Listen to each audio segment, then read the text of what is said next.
தந்தி தொலைக்காட்சி நேயர்களுக்கு வணக்கம். நல்லதை சொல்வோம், நல்லதை செய்வோம், நல்லதே நடக்கும். இன்று 1/11/2025 சனிக்கிழமை, சதயம் நட்சத்திரம், மதியம் 2:42 வரை, பிறகு பூரட்டாதி.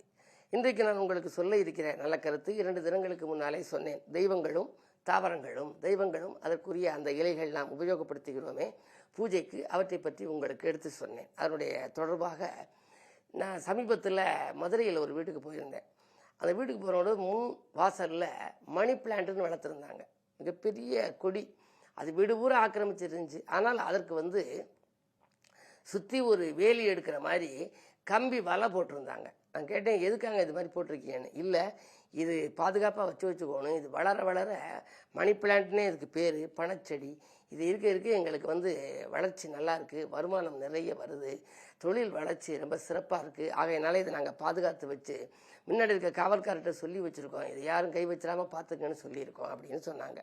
எதுக்கு சொல்கிறேன் அப்படின்னா, நம்ம வீடுகளில் மணல் பகுதி இருந்துச்சு அப்படின்னா தெய்வீக மூலிகைகளை வளர்க்கணும். துளசி செடின்னு அந்த காலத்தில் கிராமப்புறங்களில் வச்சுருப்பாங்க, இப்போவும் இருக்குது. வீட்டு முகப்பில் போனோடனே துளசி இருக்கும். துளசி மாதாவை கும்பிடணும். ஒவ்வொரு நாளும் மாலை 6 மணிக்கு மேலே கீழே விளக்கேற்றி வைத்து வழிபடுவது வழக்கம். திருநீற்று பச்சைன்னு ஒன்று தெய்வீக மூலிகை. இது மாதிரி உள்ள தெய்வீக மூலிகைகளை வளர்க்குற போது அந்த இடத்துல விஜய சந்துக்களுடைய ஆபத்துகளும் வராது, நம்முடைய வாழ்க்கையும் வளமாக இருக்கும். ஆலயங்களுக்கு செல்கிற பொழுது அருகு வளர்த்தால் அதை நாம் மாலையாக கட்டி ஆனைமுகனுக்கு போடலாம். இது மாதிரி இருக்கிறதுல வெற்றிலைன்னு சொன்னோம் இல்லையா, இந்த வெற்றிலை நம்ம மாலையாக்கி அனுமனுக்கு போடுறோம். அதை நம்ம வாழ்க்கையில் உபயோகப்படுத்துகிற போது சில பேரை பாருங்கள், எந்த நேரமும் வெற்றிலை போட்டுக்கினே இருப்பாங்க. ஆனால் எப்போ போடணும் அப்படின்னு வெற்றிலை போடும் விதின்னு பதார்த்த குண சிந்தாமணி மாதிரி ஒரு புத்தகத்தில் இருக்குது. அந்த காலத்திலேயே நான் படித்தேன். என்ன எழுதியிருக்குன்னா, காலை பிளவு அதிகம், கட்டுச்சி நீர் அதிகம், மாலை இலை அதிகமாய் அருந்தில் வேல் வெளியே, காலை மலம் கழியும், கட்டுச்சி தீபனமாம், மாலை மனம் குலவும் வாய் அப்படின்னு ஒரு வெண்பா ரொம்ப அழகாக சொல்லியிருக்கு. அதாவது காலையில் பிளவு அதிகம்னா காலையில் வெத்தலை போடுற போது பாக்கு அதிகமாக போடணும். கட்டுச்சியில் நீர் அதிகம்னா அந்த சுண்ணாம்பு கொஞ்சம் அதிகம் சேர்த்துக்கணும். மாலையில் இலை அதிகம், அதாவது வெற்றிலை கொஞ்சம் கூடுதலாக போட்டால் காலையில் நமக்கு எந்த பாதிப்பும் இருக்காது, உடல் ஆரோக்கியம் சீராகி இருக்கும். அது மட்டுமல்ல, வாயும் மனம் கமலக்கூடிய விதத்திலே இருக்குமா. இப்படி ஒவ்வொரு தாவரங்களுக்கும் மிக அற்புதமாக ஒரு தெய்வீக சம்மந்தப்படுத்தி வைத்திருக்கிறார்கள். இப்போ ஒரு நிகழ்ச்சி நடக்குது அப்படின்னா வெற்றிலை பாக்கு வைத்து அழைக்கணும் அப்படிம்பாங்க. ஒரு காரியம் முடிகிறது அல்லது ஒரு கல்யாண காரியம், மங்கள காரியம் நடக்குன்னா வெற்றிலை பாக்கு வைத்து, பாக்கு வெற்றிலைன்னு சொல்ல மாட்டாங்க, வெற்றிலை பாக்கு வைத்து அதோட தேங்காய் பழங்கள்லாம் வச்சு அழைப்பாங்க. ஒரு சாமி அழைக்கிற விழாவாக இருந்தாலும் சரி, மங்கள நிகழ்ச்சிகள் இருந்தாலும் சரி, திருமணம் பேசி முடிக்கிறனாலும் சரி, இந்த வெற்றிலை பாக்கு தட்டில் தான் எல்லாம் வச்சு கொடுப்பாங்க. ஆக இது போன்ற தாவரங்கள் அந்த காலத்திலேருந்தே மனிதனின் 3வது கையாக இருப்பது மூலிகை.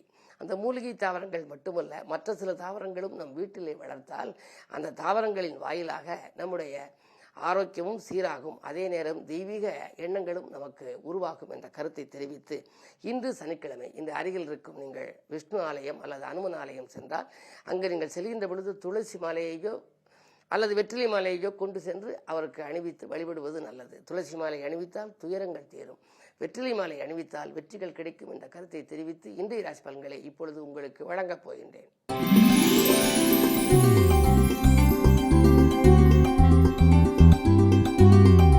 மேசராசி நேயர்களே, இன்றைக்கு உங்கள் ராசிக்கு 4ஆம் இடத்திலே சுகஸ்தானத்தில் குரு, சுகங்களும் சந்தோஷங்களும் சேரும். அது மட்டுமல்ல, குடும்பஸ்தானத்திலே குரு இருப்பதனாலே குடும்ப அமைப்பு இல்லாதவர்கள், அதாவது கல்யாண வயதடைந்தும் கல்யாணம் முடியவில்லையே என்று கவலைப்பட்டவர்களுக்கு இன்று கல்யாணம் கைகூடும் வாய்ப்பு உண்டு. உத்தியோகத்தில் நீங்கள் எதிர்பார்த்த சலுகைகள் உங்களுக்கு கிடைக்கலாம். செவ்வாய் 8இல் இருப்பதனாலே இடம் பூமி வாங்குவது பற்றிய சிந்தனை அதிகரிக்கும். கட்டிய இடத்தை வாடகைக்கு விட முடியவில்லையே, அல்லது வீடு மாற்றங்கள் செய்ய நினைத்தாலும் நமக்கு சரியான இடம் கிடைக்கவில்லையே என்றெல்லாம் கவலைப்பட்டவர்களுக்கு சொத்து சம்பந்தப்பட்ட பிரச்சனை நல்ல முடிவுக்கு வருகின்ற நாளாக இந்த நாள் அமைகின்றது. இன்று சனிக்கிழமை என்பதனாலே ஆஞ்சநேயரை வணங்குவது நல்லது.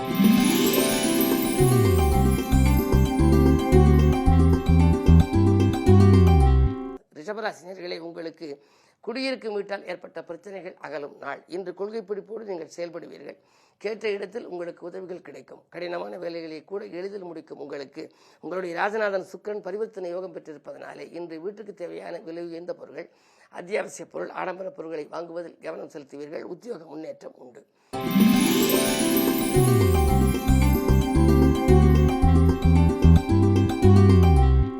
மிதுனராசி நேயர்களே, உங்களுக்கெல்லாம் இந்த ராசிநாதன் புதன் வக்ர இயக்கத்தில் இருக்கின்றார். ஆரோக்கியத்தில் கொஞ்சம் அக்கறை காட்ட வேண்டும்.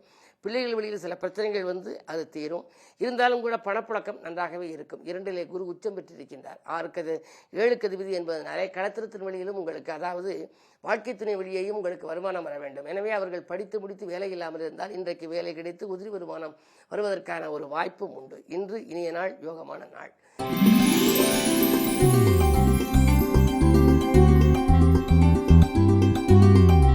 கடகராசி நேயர்களே, உங்களுக்கு சந்திராஷ்டமம். எது செய்தாலும் கொஞ்சம் யோசித்து செய்ய வேண்டும். அலைச்சலுக்கேற்ற ஆதாயம் கிடைக்காது.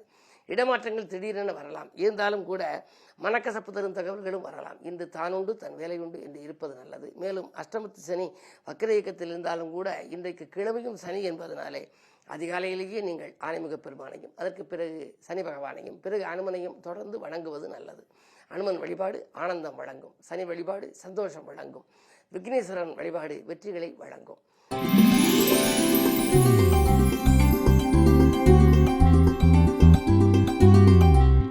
சிம்மராசி நேயர்களே, ஜென்மத்தில் கேது இருக்கின்றார். உற்சாகத்துடன் செயல்படுவீர்கள். உறவினர்கள் பகை அகலும். பொதுநல ஈடுபாடு உங்களுக்கு அதிகரிக்கும். பொல்லாதவர்கள் உங்களை விட்டு விலகக்கூடிய சூழலும் உண்டு. நண்பர்கள் உங்களுக்கு நல்ல தகவலை கொண்டு வந்து சேர்ப்பார்கள். மதியத்திற்கு மேல் உங்களுக்கு மனக்கலக்கங்கள் அகலும். ஆரோக்கியம் சீராகி ஆனந்தப்படுத்தும். கட்டியை விட்டு பழுது பார்க்கும் எண்ணம் மேலோங்கும். இன்று இனிய நாள்.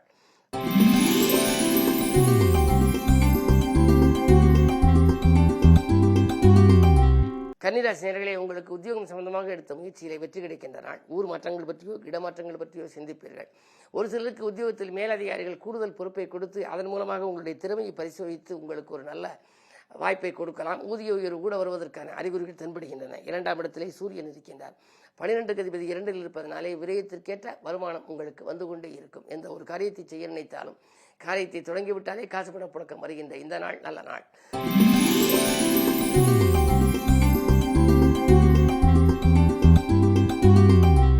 துலாம் ராசி நேயர்களே, உங்களுக்கு புத ஆதித்ய யோகம் இருப்பதனாலே பொருளாதாரத்தில் திருப்திகரமாக இருக்கும். படிப்பு சம்பந்தமாக, கல்வி சம்பந்தமாக ஏதேனும் நீங்கள் முயற்சி எடுத்தால் அதில் உங்களுக்கு வெற்றி கிடைக்கும். பிள்ளைகளின் எதிர்கால நலங்கிறது நீங்கள் தீட்டிய திட்டங்களும் உங்களுக்கு வெற்றி பெறலாம். முன்னோர் சொத்துக்களில் முறையான பங்கீடுகள் உண்டு.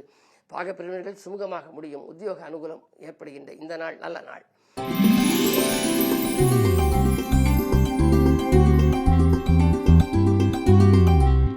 விருச்சிக ராசி நேயர்களே, உங்களுக்கெல்லாம் அண்ணன் தம்பிகள் மூலம் நல்ல தகவல் கிடைக்கின்ற நாள்.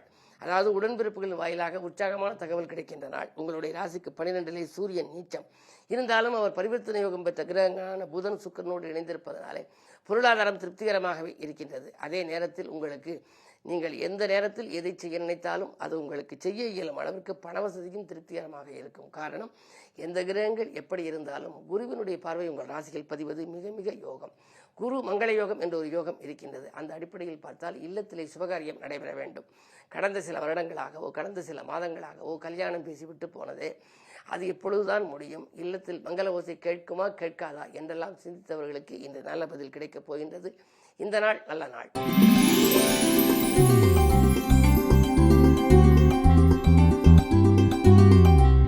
தனுசு ராசி நேயர்களே, அஷ்டமத்தில் குரு அடியெடுத்து வைத்திருப்பதால் சச்சரவுகள் கொஞ்சம் அதிகரிக்கலாம். சமாதானமாக நீங்கள் செல்ல வேண்டும். அதாவது விட்டு கொடுத்து செல்ல வேண்டும். குடும்ப உறுப்பினர்கள் உங்கள் குணமறிந்து நடந்து கொள்ள மாட்டார்கள். கொடுத்த வாக்கை காப்பாற்ற இயலாது. இல்லத்தின் ஒத்துழைப்பு கொஞ்சம் குறைவாகவே இருக்கும். உத்தியோகத்தை பொறுத்தவரை மேலதிகாரிகள் உங்களுக்கு சில சலுகைகளை தர மறுப்பார். எனவே நீங்கள் எதையும் சிந்தித்து செயல்பட வேண்டிய நாள் இந்த நாள்.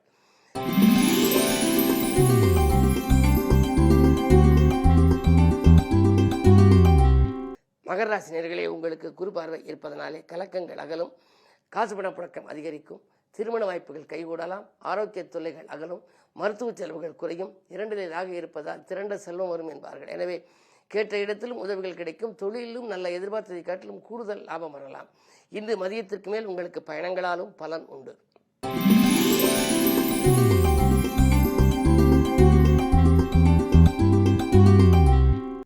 கும்பராசி நேயர்களே, ராசியிலேயே சந்திரன் சனியோடு இருப்பதனாலே கொஞ்சம் மனக்கலக்கம் தரக்கூடிய நாளாக இந்த நாள் இருக்கின்றது.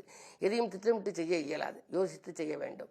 பணத்தை வைத்துக்கொண்டு கூட காரியம் செய்ய முடியவில்லை என்று நினைப்பீர்கள். பக்கத்தில் பக்கபலமானவர்கள் நல்ல உறுதுணையாக இருந்தாலும் கூட அந்த சில காரியங்களில் தடை ஏற்படும், தாமதம் ஏற்படலாம். இருந்தாலும் இன்று கிழமை சனி.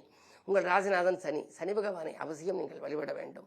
மந்தனாம் காரிணிலா மணியான மகரவாசா எந்த நாளான போதும் இனிய நாளாக மாற்று என்று ஒரு சனி கவசம் இருக்கின்றது. எந்த நாளையும் இனிய நாளாக மாற்றுகிற ஆற்றல் சனி பகவானுக்கு உண்டு. அதை படித்து நீங்கள் வழிபட்டு வந்தால் இந்த நாள் இனிய நாளாக உங்களுக்கு அமையும்.